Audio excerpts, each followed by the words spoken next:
नमस्कार, आप देख रहे हैं N24 न्यूज गुजरात।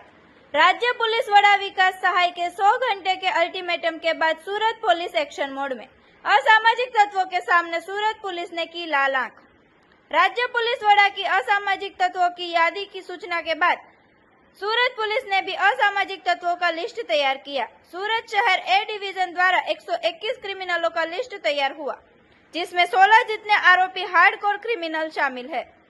મહેરબાન ડીજીપી ગુજરાત રાજ્ય શ્રી વિકાસ સહાય સાહેબનાઓએ આપેલ સૂચના મુજબ 100 કલાકમાં અસામાજિક તત્વો ઉપર કાર્યવાહી કરવા અંગે મહેરબાન પોલીસ કમિશનર શ્રી અનુપમસિંહ ગેહલોત સાહેબ સુરત શહેર, સેક્ટર 1 શ્રી બાબાંગ જમીર સાહેબ તથા ઝોન 1 શ્રી આલોક કુમાર સાહેબના સૂચના અને માર્ગદર્શન મુજબ અત્રેના ઝોન 1 વિસ્તારના એ ડિવિઝન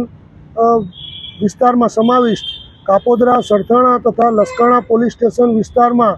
અસામાજિક પ્રવૃત્તિઓ અને જેની ઓળખ અસામાજિક તત્વો તરીકે થયેલ છે તેવા કુલ 121 વ્યક્તિઓને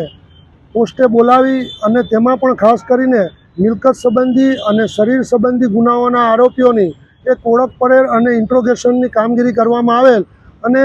તેઓને સૂચના આપવામાં આવેલ છે કે તમે જે પણ કોઈ કાર્ય કરી રહ્યા છો એમાં કોઈપણ પ્રકારનું ગેરકાયદેસર કૃત્ય કરશો તો તમારા વિરુદ્ધ નિયમો અનુસાર અને કાયદાકીય રીતે કડકમાં કડક પગલાં લેવામાં આવશે અને કાયદાકીય સખત કાર્યવાહી કરવામાં આવશે। ઉપરોક્ત જે ઓળખ પરેડ અને ઇન્ટ્રોગેશન પરેડ રાખવામાં આવે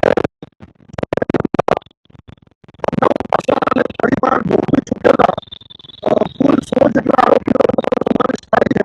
અને મિલકત સંબંધી અને શરીર સંબંધી ગુનામાં સંડોવાયેલા આરોપીઓની સમાવેશ કરવામાં આવેલ છે અને આ કાર્યવાહી સુરત શહેર